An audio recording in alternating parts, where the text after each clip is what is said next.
Good morning dear students. My name is Abhishek Gupta from Bharti group of college दुर्ग।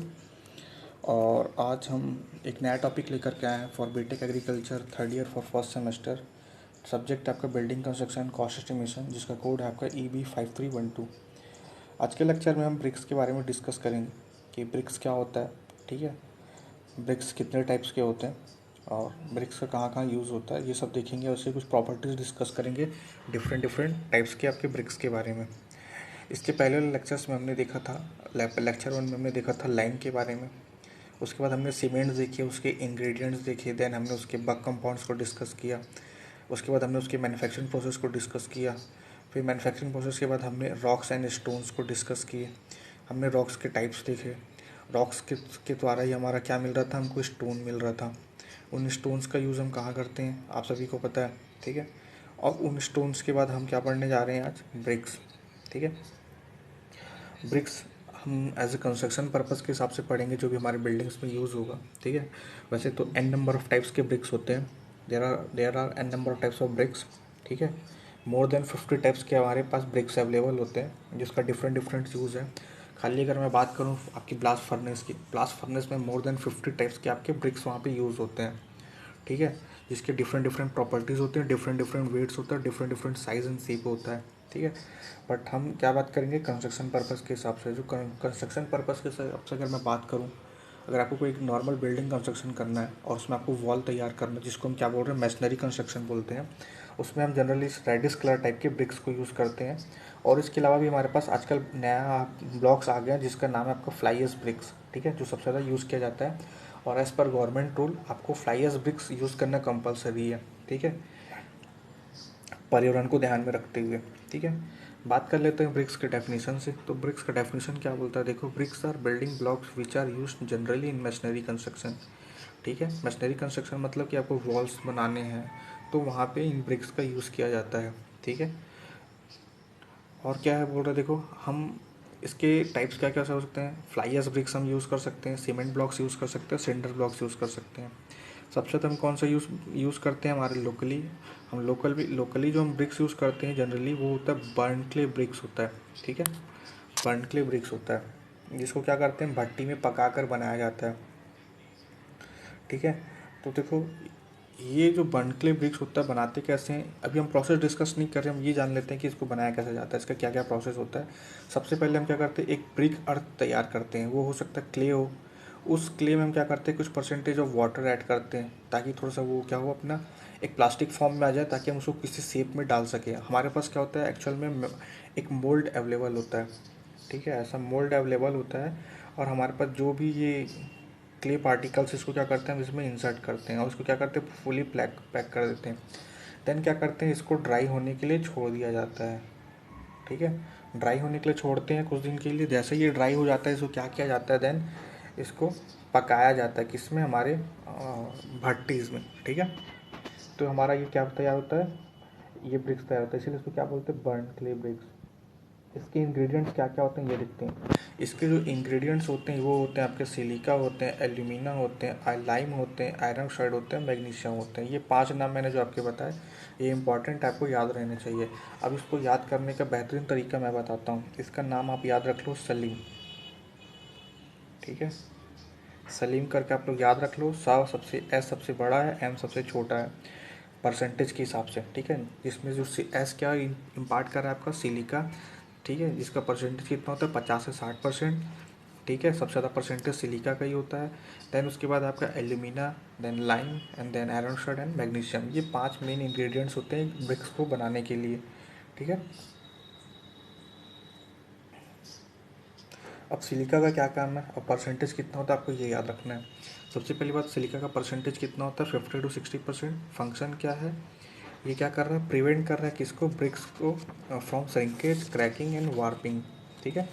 अगर हम ज़्यादा amount में अगर सिलिका डाल देंगे तो क्या होगा, ये हमारे ब्रिक्स को क्या कर देगा, ब्रिटल बना देगा और यूजलेस बना देगा, ठीक है। नेक्स्ट आपका क्या, एल्यूमिना। इसका परसेंटेज कितना होता है, 20 से 30% होता है। फंक्शन क्या है इसका, बोल रहा है, देखो, absorb water and impart plasticity to clay so that it can properly moulded.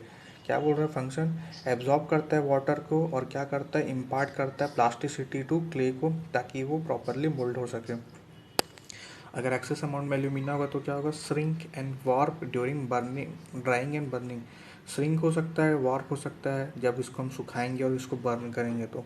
ठीक है, तो ये हो गया आपका एल्यूमिना। ठीक है, चलो नेक्स्ट देखते हैं क्या है। नेक्स्ट है आपका क्या, लाइम। जैसा कि आप सभी को पता है लाइम का क्या काम होता है।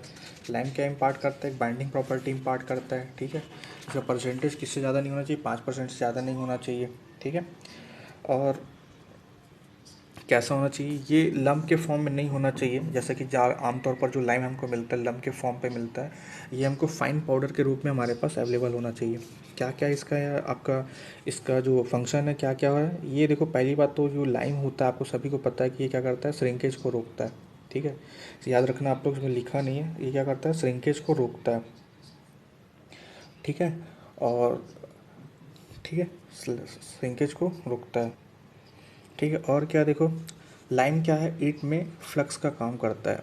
ठीक है, जो कि सिलिका को कम टेम्परेचर पे भी बर्न करने में मदद करता है। ठीक है, इसका डिसएडवांटेज देख लेते हैं। अगर लाइम की मात्रा अगर ईट में आपके सॉरी जो भी बर्न क्ले होता है, सॉरी जो क्ले होता है या फिर ब्रिक क्ले होता है, अगर उसमें 5% से अधिक होने लगे तो ईट बर्न होते समय अपनी शेप को क्या कर सकता है, खो सकता है। ठीक है, मतलब कि जब ईंट पकाते हैं तो उस समय हो सकता है आपका ये जो ये जो हमने पकाया हुआ है ईंट को ड्राई करके, ये हो सकता है उस टाइम पे मेल्ट हो जाए। ठीक है, नेक्स्ट देखते हैं आपका क्या है, आयरन ऑक्साइड। ठीक है, आयरन ऑक्साइड क्या काम करता है, ये एक तो हमको कलर प्रोवाइड करता है, मतलब कि आयरन ऑक्साइड एक पिगमेंट का काम कर रहा है। ठीक है, जिस जो कि कलर एजेंट है। ठीक है, किस कलर का होता है, ये लाल कलर का होता है। ठीक है, ठीक, और इसका जो परसेंटेज कितना होता है, 5 से 6% होता है। ठीक है, ये हो गया आपका क्या, आयरन ऑक्साइड। और ये क्या इम्पार्ट कर रहा है, ये आपको क्या इम्पार्ट कर रहा है, हार्डनेस और स्ट्रेंथ इम्पार्ट कर रहा है।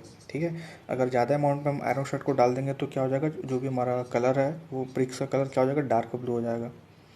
ठीक है, मैग्नीशियम, मैग्नीशियम का जो सबसे कम परसेंटेज होता है कितना होता है, <<1%। ठीक है, फंक्शन क्या है, डिक्रीज करना श्रिंकेज को। ठीक है, और क्या कर रहा है, gives yellow tint to bricks. अगर ज़्यादा अमाउंट में डाल देंगे तो क्या हो जाएगा, डीके ऑफ ब्रिक्स का। ठीक है, तो ये हो गया आपका क्या, मैग्नीशियम। यहाँ पे डीके का जो मीन्स है वो क्या है आपका, गलना होता है बेसिकली डीके का मतलब। ठीक है, नेक्स्ट है आपका, चलो देखते हैं नेक्स्ट क्या है आपका। अब देखो ब्रिक्स क्या किया हमने, दो भाग में इसको क्लासीफाई किया गया है। ठीक है, आमतौर पर कौन कौन से दो भाग में, पहला तो होता है आपका क्या, ट्रेडिशनल ब्रिक्स, दूसरा होता है आपका स्टैंडर्ड ब्रिक्स या मॉड्यूलर ब्रिक्स। अब ट्रेडिशनल ब्रिक्स क्या होता है, देखो हम जो भी कंस्ट्रक्शन करते हैं या जो भी वैल्यूज़ लेते हैं वो हमारा जो भी होता है वो क्या होता है, एज़ पर इंडियन स्टैंडर्ड होता है। मतलब कि हम ब्यूरो ऑफ इंडियन स्टैंडर्ड के जो भी मानक होता है उसके अनुसार वो जो वैल्यूज़ फिक्स किया होता है उनके अनुसार हम सारे वैल्यूज़ को लेकर के चलते हैं। ठीक है, तो ऐसा ब्रिक्स जिसका कोई इंडियन स्टैंडर्ड के अनुसार कोई साइज़ फिक्स नहीं किया हो गया हो, मतलब कि उसको अलग अलग अपने सुविधा के अनुसार उसको डिफरेंट डिफरेंट साइज़ में अगर बनाया गया तो उसको हम बोलते हैं ट्रेडिशनल ब्रिक्स। ठीक है, अब स्टैंडर्ड ब्रिक्स और मॉडुलर ब्रिक्स क्या होता है, ऐसे ब्रिक्स जिनका जो साइज़ होता है या फिर जिनका जो वेट होता है, ठीक है, ये सब किसके अकॉर्डिंग होता है, इंडियन स्टैंडर्ड के अकॉर्डिंग। ठीक है, तो ऐसे ब्रिक्स को हम बोलेंगे मॉडुलर ब्रिक्स। ठीक, अब ये हमको दो साइज़ में अवेलेबल होता है। अभी हम जो भी बात करेंगे पूरा मॉडुलर ब्रिक्स के बारे में बात करेंगे। ठीक है, स्टैंडर्ड ब्रिक्स के बारे में बात करेंगे, जो इसका जो आमतौर पर जो एक्चुअल साइज़ होता है इस मॉडुलर ब्रिक्स का, ये होता है आपका 190 × 90 × 90 mm। ठीक है, मतलब कि क्या, अगर मैं इस ब्रिक्स को देखूं तो उसकी जो लेंथ होगी कितनी होगी, 190 mm, इसको क्या बोल सकता हूँ, 19 सेंटीमीटर। और इसका जो विड्थ होगा वो कितना होगा आपका, 90 mm। ठीक है, या फिर 9 सेंटीमीटर। और इसका जो थिकनेस होगी जिसको मैं डेप्थ बोल रहा हूँ वो होगा 90 mm, और क्या हो सकता है, 9 सेंटीमीटर। तो ये होगा ये एक एक्चुअल साइज। अगर इसी को मैं अगर नॉमिनल साइज अगर कल को आपको पूछा जाए किसी मॉड्यूलर ब्रिक्स का, मतलब कि इसमें क्या होगा आपका, मोटार भी इसमें इंक्लूडेड होगा। ठीक है, तो मोटार इंक्लूड करने के बाद इसका जो साइज़ हो जाता है कितना हो जाता है, 200 mm। ये मतलब कि लेंथ क्या हो जाएगा, 200 mm बढ़ जाएगा, मतलब 200 mm हो जाएगा। और हाइट और विड्थ और क्या हो जाएगा, इसका हाइट कितना हो जाएगा, 100 mm 100 mm, मतलब 10 10 सेंटीमीटर। क्यों, क्योंकि इसमें हम क्या हो गया आपका, मोटार आ गया। ठीक है, मोटार क्या होगा ये हम लोग सेपरेट डिस्कस करेंगे आफ्टर कॉन्क्रीट। ठीक है, तो ये हो गया आपका, क्या हो गया साइज़, आपको साइज़ याद रखनी है, ठीक है। अब इसके क्लासिफिकेशन पढ़ लेते हैं, जनरली यहाँ से क्वेश्चन आता है, ठीक है। ये इम्पॉर्टेंट है आपका, ये क्या है आपका इम्पॉर्टेंट है।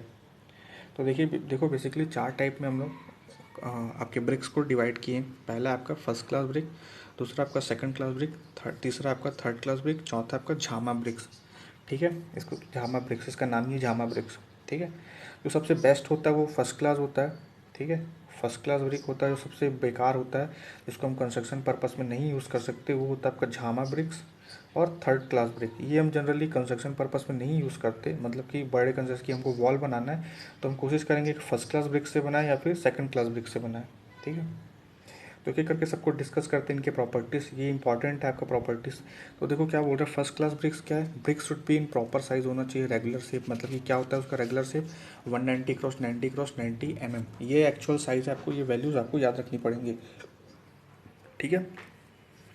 देन क्या बोल रहा है, देखो brick are should be free from क्या होना चाहिए, पेबल्स मतलब कंकड़ और स्टोन पीसेस। मतलब कि जब हम इस ब्रिक्स को बनाते हैं तो हम क्या करते हैं, एक पेस्ट, जैसे कि एक बोलते हैं ना मसाला तैयार करना या पेस्ट तैयार करना, ठीक है। तो उसमें क्या होना चाहिए, उसमें कंकड़ नहीं होने चाहिए, स्टोन्स नहीं अवेलेबल होने चाहिए, ठीक है। एकदम फाइन होना चाहिए एकदम ये, ठीक। नेक्स्ट क्या बोल रहा है, टेक्सचर कैसा होना चाहिए इसका, होमोजीनियस होना चाहिए।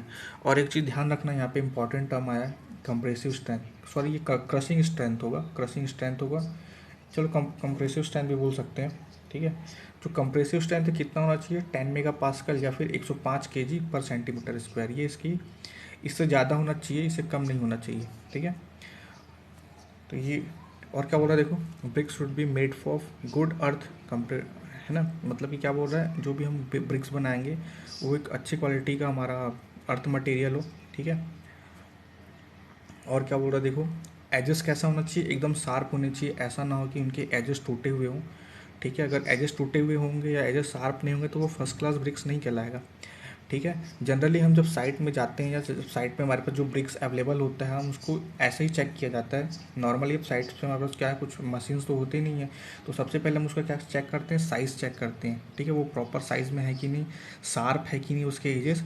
देन हम उसके बाद क्या करते हैं, उन दोनों, एक दो ईंट लेते हैं वहाँ से, उन दोनों ईंट को क्या करते हैं, एक दूसरे से टक्कर करके देखते हैं।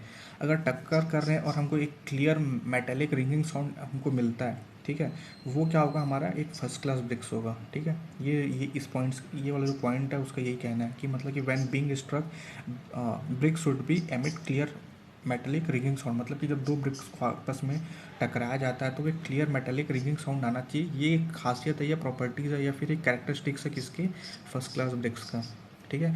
और कैसे चेक किया जाता है फील्ड में, हम साइट्स में जो भी हमारे पास ब्रिक्स आता है, सबसे पहले हम उसको क्या करते हैं, उसको ड्राई करने के बाद हम उसको क्या करते हैं, उसको आपके 24 आवर के लिए हम उसको क्या करते हैं, वाटर में इमर्स करके रख देते हैं। जैसे ही इमर्स करके रखते हैं और उसको जब बाहर निकालते हैं और उसका वेट लेते हैं, तो उसमें जो उसका जो वाटर एब्जॉर्प्शन है वो किससे ज़्यादा नहीं होना चाहिए, जो उसका ड्राई यूनिट वेट, जो उसका ड्राई यूनिट वेट होगा उससे 20% से ज़्यादा नहीं होना चाहिए, ठीक है। अगर ऐसा है तो ये हमारा क्या कहलाएगा, फर्स्ट क्लास ब्रिक्स, ठीक है। तो ये कुछ इंपॉर्टेंट प्रॉपर्टीज़ है और कुछ ये चेक करने का तरीका कि हम फील्ड में कैसे उसको चेक करते हैं।